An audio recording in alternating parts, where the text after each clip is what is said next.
कोल्हापूर महानगरपालिकेतील घरफाळा घोटाळा प्रकरणात आरोपी असलेल्या संजय शिवाजीराव भोसले यांनी भारतीय नागरिक सुरक्षा संहिता 2023च्या कलम 262 अंतर्गत दोषमुक्तीसाठी प्रथम वर्ग न्यायदंडाधिकारी न्यायालय क्रमांक 14 मध्ये अर्ज दाखल केला होता.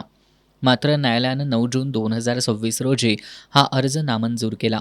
न्यायालयानं दिलेल्या आदेशात भोसलेंविरोधात दोषारोपपत्र निश्चित करण्याइतपत प्रथमदर्शनी पुरावे उपलब्ध असल्याचं नमूद करण्यात आलंय.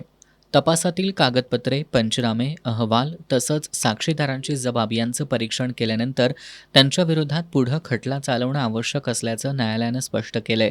अभियोग पक्षाच्या म्हणण्यानुसार संजय भोसले यांनी इतर आरोपींसोबत संगनमत करून मालमत्ता नोंदी आणि संगणकीय नोंदींमध्ये चुकीचे बदल केले. यामुळे महानगरपालिकेचा सुमारे 1,80,00,000 रुपयांहून अधिक आर्थिक नुकसान झालं असून संबंधितांना त्याचा लाभ मिळाल्याचा आरोप आहे. बनावट कागदपत्रांच्या आधारे सार्वजनिक निधीचा वापर करण्यात आल्याचा प्रथमदर्शनी पुरावा दिसून येतो. हा सामाजिक आणि आर्थिक स्वरूपाचा गंभीर गुन्हा असून त्याचा समाजावर अप्रत्यक्ष परिणाम होऊ शकतो. त्यामुळे प्रकरणाची सविस्तर सुनावणी होणं आवश्यक असल्याचं न्यायालयानं नमूद केल्याचं माजी उपमहापौर भूपाल शेटे यांनी पत्रकार बैठकीत सांगितलं.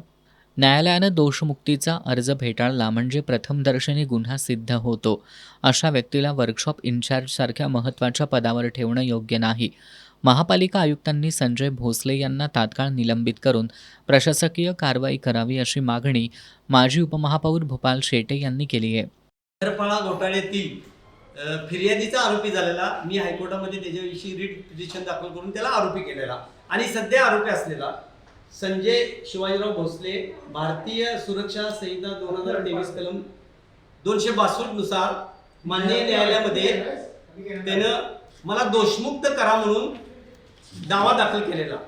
दावा काय आहे? नियमित दिवाणी खटला 230 आपली 225 महाराष्ट्र शासन दिवाणी वगैरे 12 म्हणजे ह्या घरफाळा घोटाळ्यात 12 आरोपी आहेत. मी सातत्याने यामध्ये लढा देतोय, कागदपत्राशी लढा देतोय. मी कुठलीही खोटी माहिती मीडियाला किंवा आयुक्तांना कधी दिलेली नाही. तर हे ना स्वतः आरोपी सध्या आहे, मला दोषमुक्त करा म्हणून न्यायालयामध्ये 2025ला याने या ठिकाणी हे केलं, दावा दाखल केला. माननीय न्यायमूर्ती प्रथम वर्ग दंडाधिकारी न्यायालय क्रमांक 14 यांनी संजय भोसलेनं मुळात जो 3,44,00,000 रुपयाचा जो अहवाल दिलेला होता 3,14,61,000चा, यामध्ये तो स्वतः आरोपी आहे हे अगदी सिद्ध झालेलं आहे, या पटलावर आलेलं आहे. यशपाल राजपूतनं आपल्या जबाबामध्ये संगणकीय सिस्टीमचा तो प्रमुख आहे. एकमेव तो माणूस फुटला नाही. सुधाकर चल्लावाड फुटला, अनेक अधिकारी फुटले, पण ह्याला आम्ही सहकार्य केलं. लक्ष्मीपुरीमध्ये नेऊन येणं, व्यवस्थित जबाब वगैरे दिला. तर माझी आजची जी पत्रकार परिषद आहे ती फक्त घरफाळा घोटाळ्यातील आरोपी संजय भोसले याला न्यायालयानं दोषमुक्त केलेलं नाही.